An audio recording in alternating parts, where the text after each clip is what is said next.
এই মায়া জলে আমরা আটকে আছি, ফলে মৃত্যুর কথা আমরা ভুলে গিয়েছি। পাগলের মতো ছুটছি, আরো টাকা লাগবে, আরো খ্যাতি লাগবে, আরো যশ লাগবে, আরো দাপট লাগবে। আমার এত টাকা দিয়ে কি হবে, এত সম্পদ দিয়ে কি হবে, এত ব্যস্ততা দিয়ে কি হবে তোমার? স্টপ, থামুন, অনেক হয়েছে। আম্মা থামুন, take a rest, take a breath and think about death. Think that you have to go back to your Lord. একটু বসেন না, একটু ভাবেন যে আমাকে চলে যেতে হবে, চলে যেতে হবে। এই কোলাহল, এই ব্যস্ততা, এগুলো থাকবে, থাকবো না আমি। সাইয়েদনা ওমর ফারুক বলেছেন, মুতু ক্বাবলা আন তামুতু, মরার আগে একবার মরো। হাসিবু ক্বাবলা আন তুহাসাবু আলাইকুম, তোমার হিসাব নেওয়ার আগে তুমি একবার নিজের হিসাবটা করো না। কাগজ বের করে একটু লিখো না কি কি ভালো কাজ করছিলা, যেগুলো দিয়ে নাজাতের ওসিলা হতে পারে। 1 2 3, আর কি কি আকাম কুকাম করছো দেখো না, লিখে দেখো তোমার অবস্থাটা কি। মরার আগে একবার মরো।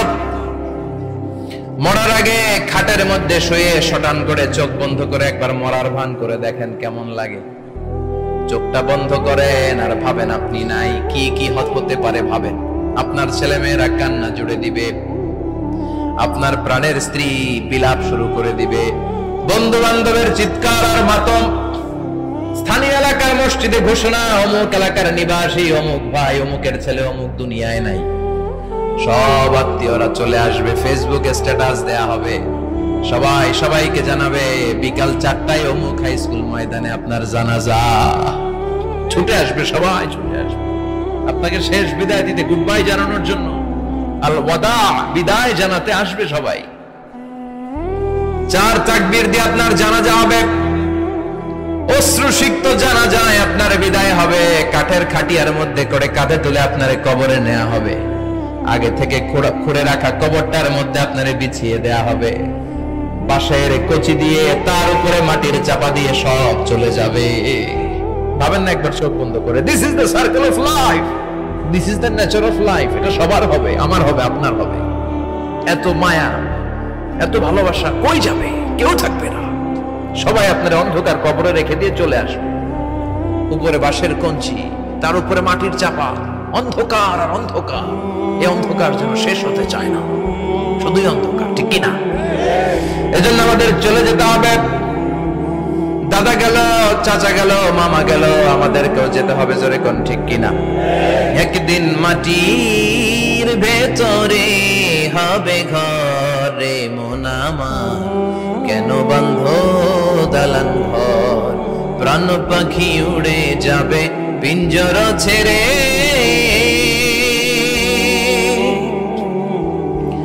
ধরা ধামে সবই রবে, তুমি যাবে চলে। বন্ধু বান্ধব যত, মাতা পিতা যারা সুত, সবই হবে তোমার পরে। মন আমার কেন বন্ধ দালান ঘর, একদিন মাটির ভেতরে হবে ঘরে মন আমার, কেন বন্ধ দালান ঘর, ঠিক কিনা? সব করে থাকবে, চলে যেতে হবে আমাদেরকে। এজন্য আখিরাতের কথা যেন আমাদের স্মরণ হয়। বিশ্বনবী বলতেন, নাহাইতুকুম আন জিয়ারাতিল কুবুর, আমি তোমাদেরকে কবর জিয়ারত করতে আগে নিষেধ করতাম, কিন্তু এখন নিষেধাজ্ঞা প্রত্যাহার করে নিলাম। এখন সব সময় তোমরা কবরের সামনে যাবা আর জিয়ারত করবা। কবরস্থানে জানতো বড়ুয়া কৃষ্ণপুরের এই গ্রামের কবরস্থান আছে কোন দিকে? পূর্ব দিকে আছে, গোখরার জলের ওদিকে। যান আপনারা, একটু যাবেন, একটু গেলে আখিরাতের কথাটা স্মরণ হবে। ওখানে ছোট শিশুরা শুয়ে আছে, কিশোর যুবকরা আছে, আপনার মতো তাগড়া যুবক মুরব্বীরা আছে।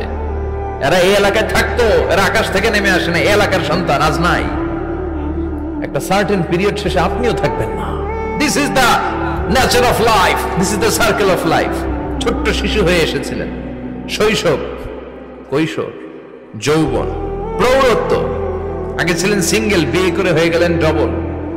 এরপরে আল্লাহ আপনাকে একটা মেয়ে দিল, এরপরে মেয়েকে বিয়ে দিয়ে শ্বশুর হলেন, এরপরে ওই মেয়ের ঘরে সন্তান হতে নানা হলেন। আর কতদিন? অনেক দিন হলো তো, অনেক লম্বা সময় পেয়েছেন আপনি। Think about death. এবার যাওয়ার কথা ভাবেন, আখিরাতের সামানের কথা ভাবেন, ফিরে যেতে হবে। কি শক্তিশালী যুবক, বার্ধক্য চলে আসলে লাঠি ছাড়া চলতে পারে না। কুচকুচে কালো দাড়ি সাদা হয়ে যায়, দাড়ির শুভ্রতা, বয়সের ভার, রং ধরা যৌবন জং ধরে শেষ, ঠিক কিনা? This is the circle of life. যুবক ভাইরা, এটাই জীবন, চলে যেতে হবে, কেউ থাকতে পারবে না, ঠিক কিনা? এটা রিমাইন্ডার আল্লাহ এই সূরার ভিতরে দিয়েছেন যে তোমাদেরকে ফিরে যেতে হবে, এই লোভ লালসা ছেড়ে দাও। রব্বুল আলামিন বলেন, আলহাকুমুত তাকাসুর হাত্তা যুরতুমুল মাকাবির। ও গোলাম, দুনিয়ার সম্পদ, লোভ লালসা তোদেরকে পাগল বানিয়ে দিয়েছে। এই লোভ পাগলামি কোনোদিন তোদের থামবে না যতদিন না তোরা কবরে ঢুকবি, ঠিক কিনা? কার কথা? আল্লাহ বললেন, দুনিয়ার সম্পদ আর লোভ আর মোহে তোমরা গাফেল হয়ে গিয়েছো। আখিরাতের কথা বেমালুম তোমরা ভুলে গিয়েছো, কিন্তু আখিরাতে তোমাদের যেতেই হবে, কবরের বাড়িতে তোমাদের ঢুকতেই হবে, ঠিক কিনা? যেতেই হবে, আমরা ভুলে যাই। আলহাকুমুত তাকাসুর, অতিরিক্ত পাওয়ার লোভ, বেশি বেশি খাওয়ার লোভ, বেশি বেশি জমানোর লোভ মানুষকে গাফেল বানিয়ে দিয়েছে। এটা মানুষের স্বভাব, আরো চাই আরো চাই, এই স্বভাবটা আছে না নাই? দেখবেন ছোট বাচ্চারা মসজিদের দোয়া অনুষ্ঠান শেষে জিলাপি দেয় না? গড়িয়া কৃষ্ণপুর কি দেয়? আগে বাতাসা দিত না, এখন কি দেয়? জিলাপি দেয়, মিষ্টি দেয়। তো মসজিদের 2-3 গেট থেকে যদি দেয়, ছোট বাচ্চারা দেখবেন এদিক দিয়ে কয়েকটা নিয়ে আবার ওই গেটে লাইন ধরে। ওর হাত হলো ছোট হাত, ওর হাত ভর্তি জিলাপি, আর নেওয়ার জায়গা নেই, এরপর আরেক জায়গায় লাইন ধরছে, আরো লাগবে আরো লাগবে, এই আরো আরো আরো চাই, এই স্বভাবটাই মানুষকে কুড়ে কুড়ে শেষ করে দিয়েছে। এত লাগবে কেন তোমার? চাহিদার কোনো শেষ নাই, unlimited demand of human being. যার আছে বেশি তার চাই বেশি, যার সাইকেল আছে তার হুন্ডা চাই, হুন্ডা আছে তো প্রাইভেট কার চাই, প্রাইভেট কার আছে তো প্লেন চাই, প্লেন আছে তো হেলিকপ্টার চাই, হেলিকপ্টার আছে তো ওইটা চাই, ওইটা আছে তো সেটা চাই, ঠিক কিনা? এলাকার মেম্বার যে হয়েছে চেয়ারম্যান হতে চায়, আছে না নাই? চেয়ারম্যান সাহেব এমপি হতে চায়, আছে না নাই? এমপি সাহেব মন্ত্রী হতে চায়, আছে না নাই? মন্ত্রী সাহেব প্রধানমন্ত্রী হতে চায়, আছে না নাই? কিন্তু এই দেশে সুযোগ নাই। কথা কন, এই দেশে প্রধানমন্ত্রী সিলেক্টেড, 2-3 জনের বাইরে কেউ প্রধানমন্ত্রী হইতে পারবি না, ঠিক কিনা? আমার এই জীবনে তো আমি 2-3 জনই দেখলাম। বেগম খালেদা জিয়া, মাননীয় প্রধানমন্ত্রী শেখ হাসিনার ছোট্টবেলা দেখেছি এরশাদকে, আমরা তখন ছোট। তো মানুষের চাহিদার কোনো শেষ নাই, যার আছে বেশি তার চাই বেশি। এজন্য বিষ্ণু বলেছেন, উনজুরু ইলা মান হুয়া আসফালা মিন, তোমার চেয়ে যে খারাপ আছে ওর দিকে তাকাও। ওয়ালা তানজুর মান হুয়া আ'লা মিন, তোমার চেয়ে যে ভালো আছে ওর দিকে তাকায়ও না, তোমার চেয়ে যে খারাপ অবস্থানে আছে ওর দিকে তাকাও। অনেকে নিজের অবস্থান নিয়ে সুখী না, এরকম আছে না নাই? আল্লাহ আমার এটা দিল না রে, ওইটা দিল না রে, পাইলাম না রে, কিচ্ছু হয় না, কি করব জীবন, হতাশ। আসলে আছে কিন্তু অনেক, কিন্তু শুকরিয়া নাই, টাকা, ঠিক কিনা? নিজের অবস্থান নিয়ে সুখী না, কিন্তু অনেক লোক আছে তারা আপনার অবস্থানে পৌঁছতে চায়। তাদের দিকে তাকিয়ে দেখেন, আপনি যে অবস্থানে আছেন এই অবস্থানে পৌঁছাটা অনেকের কাছে স্বপ্ন। তারা প্রতিনিয়ত সংগ্রাম আর স্ট্রাগল করে যাচ্ছে আপনার অবস্থানে পৌঁছতে, আর আপনি এটা নিয়ে সন্তুষ্ট না। শেখ সাদির নাম শুনেছেন? বালাগাল উলা কাশাফাত দুজা, এই কবিতাটা রচয়িতা, ইরানের বিখ্যাত এক কবি। উনি একবার আর্থিক সমস্যার মধ্যে দিয়ে সময় কাটাচ্ছেন, টাকা নাই, পয়সা নাই, পায়ে দেওয়ার মতো জুতা নাই। উনি খুব দুঃখ পেলেন, হায় রে, আমি ইরানের এত বড় কবি, আমার পায়ে দেওয়ার মতো জুতা নাই। দুঃখ ভরা মন নিয়ে রাস্তায় হাঁটতে বেরোলেন। হাঁটতে হাঁটতে হঠাৎ দেখলেন একটা লোক শুয়ে শুয়ে কাঁদছে, ওই লোকটার 2টা পাই নাই, পাই নাই। উনি সেজদায় পড়ে গেলেন, আল্লাহর কাছে ক্ষমা চাইলেন, আল্লাহ অনেক দিয়েছো, শুকর আলহামদুলিল্লাহ। এজন্য যেই পরিস্থিতিতেই থাকি না কেন আমরা কি পড়বো? জোরে বলেন, কি পড়বো? এজন্য কানাতু মিনাল ইসলাম, অল্পে তুষ্ট থাকার নাম হলো ইসলাম। সম্পদ লাগবে কিন্তু সম্পদের পাহাড় লাগবে না, ঠিক কিনা? অল্প খান, অল্প পড়েন, অল্প জামান, অল্পের ভেতরে বরকত ঢুকাইয়া দিছে কে? দেখবেন যাদের সম্পদ অল্প তারা সুখী বেশি। জরিপে এটা দেখা গিয়েছে, অনেক সার্ভেতে এটা এসেছে, যারা সম্পদশালী এরা দুঃখী বেশি, এদের দুঃখ বেশি, টেনশন বেশি। খুব স্বাভাবিক, টাকা যার বেশি রোগ তার বেশি, টাকা যার বেশি টেনশন তার বেশি। টাকা যার বেশি ঘরে শান্তি তার কম, আছে না নাই? ঘরের ভিতরে অশান্তি, ছেলে কথা শোনে না, ছেলে টানে গাঞ্জা, মেয়ে করে পরকিয়া, আছে না নাই? স্ত্রী কথা শুনে না, ভালোবাসা নাই, ঘরটা জাহান্নামের টুকরা। রোগ বালাই, এক একটা হসপিটাল বিল পরিশোধ করতে মাসে 5 লাখ 10 লাখ, আছে না নাই?